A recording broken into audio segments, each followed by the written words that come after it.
The Forgotten Universe, Chapter 2, Hell's Hot.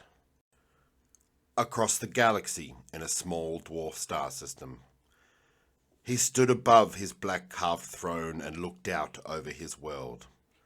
Cat-like eyes darted from a pointed skyscraper down the hills of blood and into the deep blue horizon. A viewing screen appeared behind him, hovering silently. They escaped, my Lord Seeka. Lord Seeka turned slowly and placed his hand on the top of the wood-carved throne, facing the visage on the screen. "Return home at once," he said, showing it more emotion than he should have as the leader of this planet. "Please remember, Herka, time is running out." The screen disappeared, and Seeka let out a long sigh. A small blue creature walked out from the shadows. Its two small legs patted against the polished stone floor.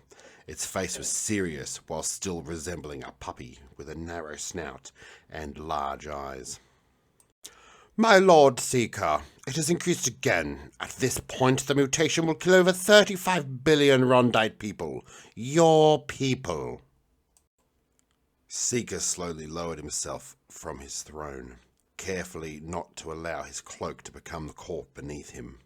He smiled and began to move his hand, ushering his servants from the door. "Jamboli, just because you take on an amusing shape doesn't make this news any better. We are an empire at a crossroads. I either let our people die of this affliction, or I make the galaxy understand and help the Rondites." Jamboli suddenly grew by a few feet, now equal to Seeka's gaze. "My lord, we must not allow pride to make us go too far." He looked down as if ashamed. "Phase 3 should never be an option." He paused, breathing in deeply. "I am Lord Seeka, the last true Rondite ruler. After I die, my bloodline ends, and this world will know I..." He paused and then began to whisper so that only Jamboli could hear. "I will not let this dynasty wither and die before its time." He threw Jamboli onto the hard floor. Jamboli looked at Seeka, now towering over his small body.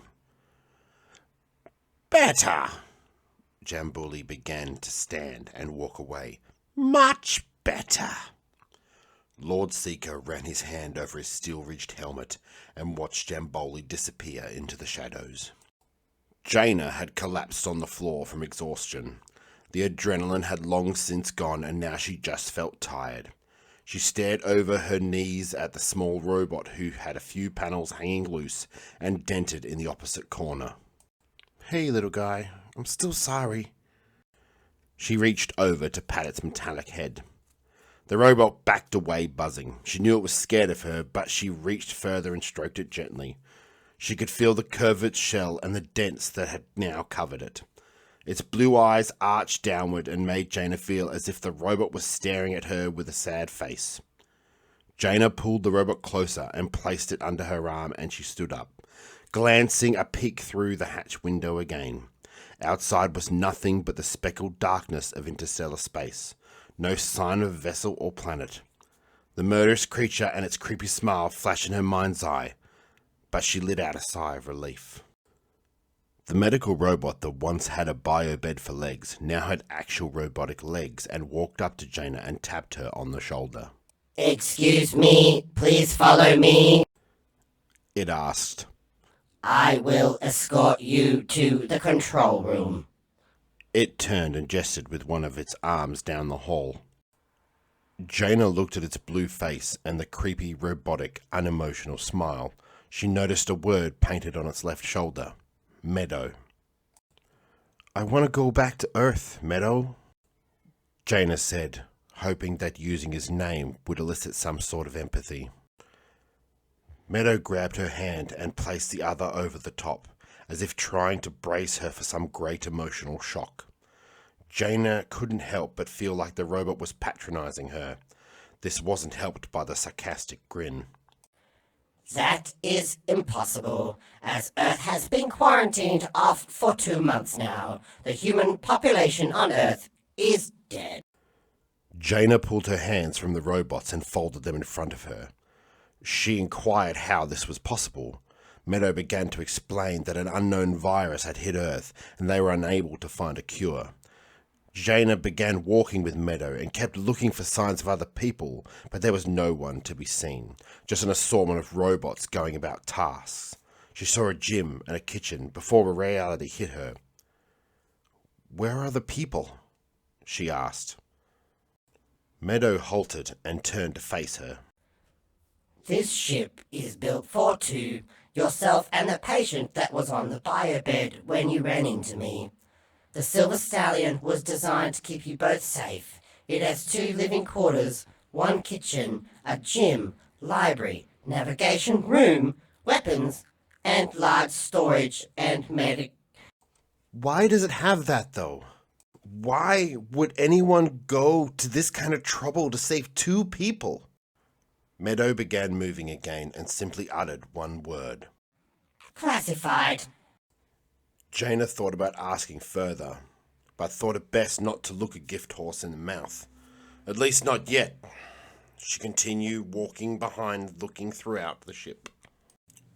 Herker's feet hit the ground with a thud, his height overshadowing every other Rodine he passed down a long corridor towards Lord Seeka's throne. His cape was thrown backward by the speed of his pace. The door slid open and he approached the throne. The small pet of Lord Seeka began wagging its tail and jumping around at his feet.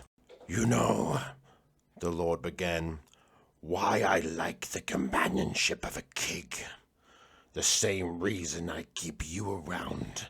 They are loyal, simple, and do as they are told." Herker looked up apologetically. I apologize, my lord. It won't happen again. The Lord stood up and placed his hand on Herker's shoulder. "This cake is one of a kind. It is very unlikely I'll find another. Unlike with you, I can replace you in an instant. I don't care if you have served me for 400 years.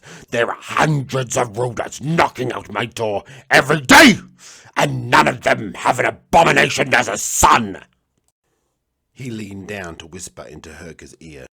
"If you fail me again, I will send you to Jambalaya, and he will have no problem with ripping you apart, slowly and painfully." Herker gulped.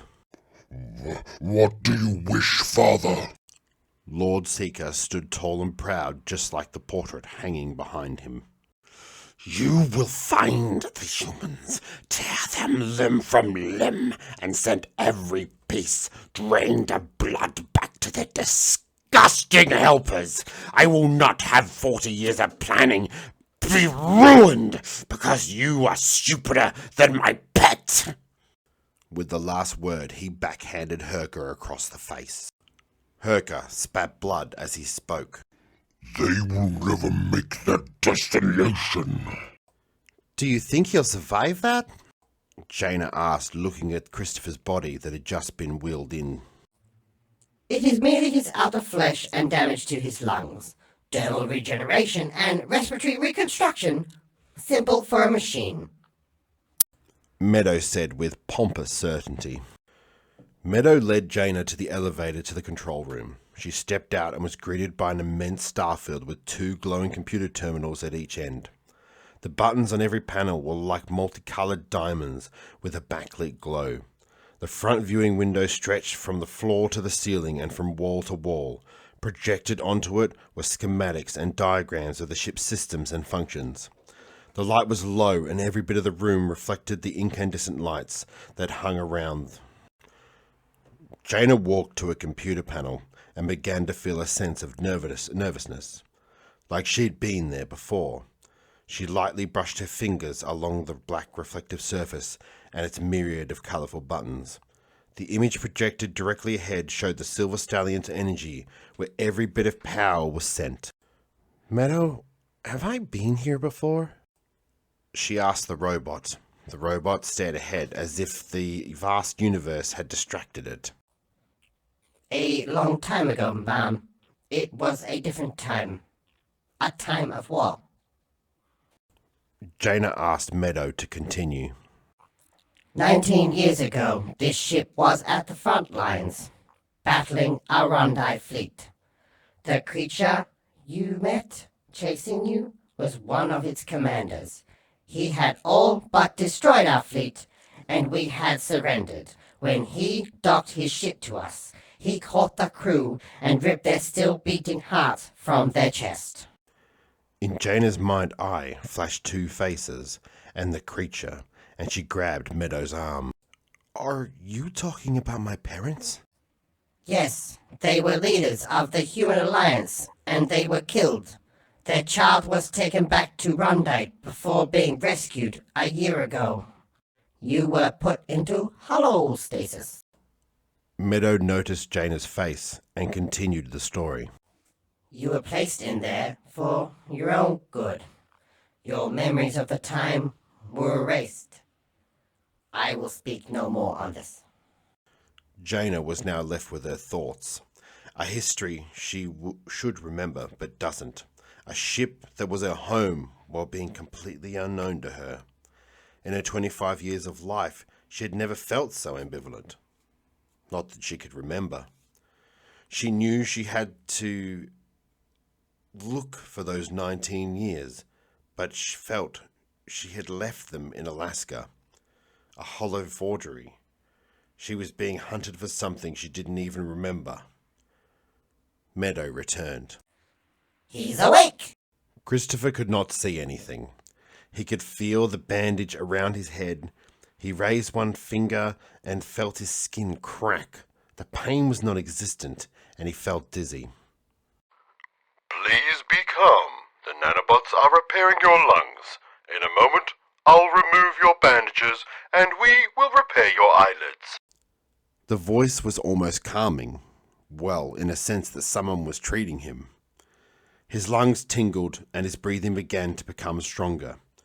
Christopher tried to talk, but only a gravelly noise erupted from his mouth. The tingling sensation moved to the outside of his body. He could feel his skin tighten around his toes. Then his whole body felt tight. The bandages started being removed from his head, and the world became brighter. Although it wasn't long before he knew something was wrong. The objects had no form. The world was a blur, and he could not blink. Sir, overall skin repair is quite good at restoring most functions. Certain things will never work again. Your hair follicles will not produce hair. Your eyelids are gone, along with your ears. Your reproductive organs have been replaced with a mechanical phallus. You will function at 95% ability. Meadow came up behind the surgical robot and pulled the container out of his midsection and slowly opened it. Inside a small pair of dark blue goggles, he placed them over Chris's eyes and pressed a small button on the left-hand side. Christopher only saw blue at first, but as the goggles sealed to his head and then filled with water, he began to see in full. Christopher only saw blue at first, but as the goggles sealed to his head and filled with water, he began to see. At first it was glowing shapes, and then formed figures and tables. The whole room became different shades of blue. Blue, he gargled. All I see is blue. The surgeon robot told him that it was expected, and that this was the way he was going to see for the rest of his life. Christopher tried to pull himself up on the bed. His body felt strong, but still he could feel pain. He pulled the mirror arm in front of his face and stared deep into it. His skin was taut and pulled the corners of his mouth and eyes back slightly. The holes where his ears should have been caught him by surprise. He sat there for a moment and ran his hands over his bald head. He heard a voice behind him. Not as bad as you looked earlier. Jayne grinned. And just think you've got the coolest shades in town. Chris just stared into the mirror, noticing she had spoken, but not caring enough to respond. I'm Jayne Marie Banks. She walked in front of him and stuck out her hand. Christopher looked at her. I'm Christopher Thomas Kincaid. Now can you fuck off, please? Jayne backed away and looked at the Meadow. Clearly confused by his anger, Meadow gestured for Jayne to follow him, and she looked at Chris again. When they were a distance away, Meadow began talking. He is still in shock, and he may break down entirely before we get anything. Herka slammed down his claws on the computer panel. His latest scan produced nothing, and he knew that Lord Seeka would make good on his threat. Herka began to remember when he first met Chris Kincaid. 89 years ago, he was ordered to kill the child then, but couldn't. That's how he lost his freedom before. His family held captive and his wife raped. This time he knew he would not fail. He vowed to taste human blood for his family. Herka shook when he thought of killing humans. The love of his life was human. She was put to death 90 years ago. He reached down beside his chair and pulled up a flask. Its silver engravings etched finely across its every edge. He opened it and poured it into his mouth, not flinching, and felt its bitter taste. The screen in front of him flicked to yellow. He'd found something. The Silverside-class Silver Stallion was only a few light years ahead. He grabbed the control stick and pulled it backwards. His ship, like a bird of prey, accelerated into the distance. Thank you for listening to Chapter 2 of The Forgotten Universe. Make sure to like, comment, and subscribe, and come back soon for Chapter 3, Once a Man.